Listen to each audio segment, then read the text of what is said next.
मैंने आपसे कहा कि मैंने सल्तनतकालीन शासन के बारे में आपको बताया। सल्तनतकालीन शासन मुख्यतः 5 राजवंशों ने मिलकर चलाया था।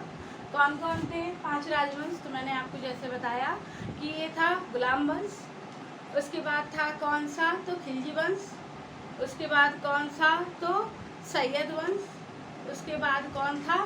तो बलवन, और उसके बाद लास्ट में लोधी। ये 5 राजवंश थे। और अब मैं आपको बताने जा रही हूँ कि इनकी उपलब्धि, तो सल्तनतकालीन शासकों की जो उपलब्धि थी, सबसे बड़ी उपलब्धि थी भारत में इनका अधिकार होना। ये सबसे बड़ी उपलब्धि थी। उसके बाद पूरे भारत में उपलब्धि करने के लिए इन्होंने भारत को जीता और भारत पे अपना शासन शुरू किया। ये इनकी पहली उपलब्धि। अब उसको कुछ मैं यहाँ पे ब्लिट्स बना के आपको बता रही हूँ। दूसरी उपलब्धि इनकी थी, सबसे पहले दिल्ली को अपनी राजधानी बनाया।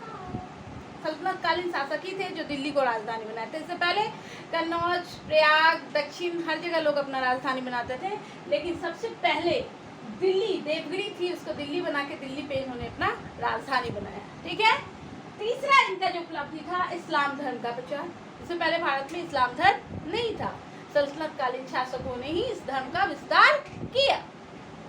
नेक्स्ट है नई भाषा, साहित्य, कला का प्रचार प्रसार। नई भाषा उर्दू, फारसी नई भाषा है, तो ये किनकी देन है? तो ये हमारे सल्तनतकालीन शासकों की ही देन है। बाद में आए मुगल्स और उन्होंने भी इसका प्रचार प्रसार किया। और उसके बाद 5th नंबर है, भारत में वेतन देने की शुरुआत भी सल्तनतकालीन शासकों ने ही की है। इससे पहले काम के बदले अनाज होता था।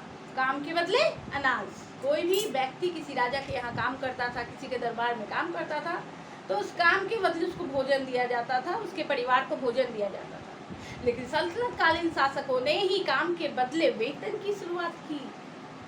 और इन्होंने ये वेतन कब देना शुरू किया? तो इनके सैनिकों को, सैनिक सेना में रहे, सैनिक इनके लिए काम करे, तो सैनिकों को वेतन देने की सबसे पहले शुरुआत हुई। उसके बाद से ये वेतन प्रणाली भारत में प्रारंभ हुई। तो ये एक महत्वपूर्ण देन है। उसके बाद है 6 नंबर, ध्यान दीजिएगा, ये मेरा मेन बुलेटिन है। प्रतियोगिता। प्रतियोगिता भी कल्चर इन्हीं का देन है। इससे पहले राजा का बेटा राजा, चाहे वो सफल हो असफल हो, राजा का बेटा है तो वो राजा। लेकिन नहीं, इनके समय में बदलाव आया और राजा का बेटा अगर राजा के लायक नहीं है तो उसको वो पोस्ट नहीं मिलता था।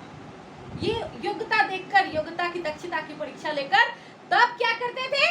तब अगले को राजा बनाते थे, सूबेदार बनाते थे। अच्छी अच्छी बातें भी हैं। उसके बाद भारत में पहली महिला मुस्लिम शासिका। मुस्लिम शासिकाएं पहले नहीं होती थी महिलाओं में, ऐसे भारत में भी उसमें शासिका नहीं हुई थी कोई महिला, तो महिला को पोस्ट दिया था इन्होंने सबसे पहला। किसको, किसने दिया था? तो रजिया सुल्तान भारत की पहली महिला शासिका है, मुस्लिम महिला शासिका। और इसको किसने दिया था? तो इनके पिता इल्तुतमिश ने। ये जान लीजिए, ये भी उपलब्धि है।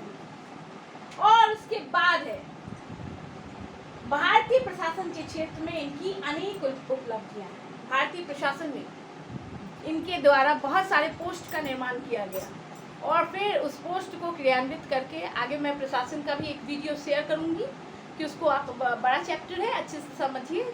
उसके बुलेटिन्स भी बताकर आपको दूंगी कि सल्तनतकालीन इतिहास काफ़ी लंबा चौड़ा इतिहास है, तो उसके वीडियोस मैं आपको प्रोवाइड करूंगी।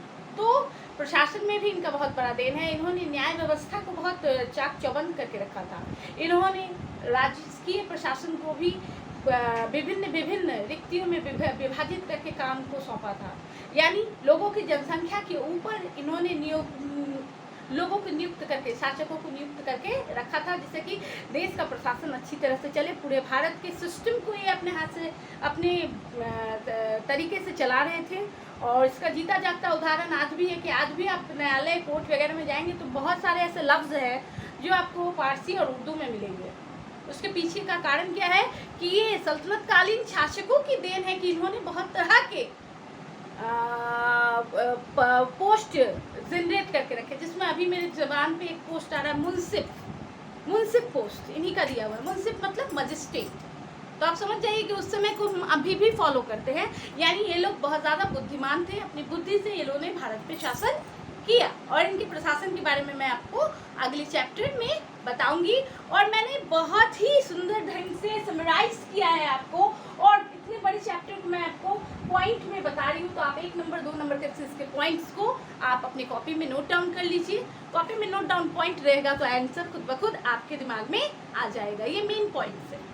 आशा करती हूँ आप लोगों को ये वीडियोस फ़ायदा देगा। कैचअप कोर्स के तहत आप लोग मध्यकालीन भारत के इतिहास को पढ़े हो और ये आपको ज़रूर आपके ज्ञान में बढ़ोतरी करेगा। इसी उम्मीद के साथ नई कक्षा में मैं फिर आऊँगी। नमस्ते।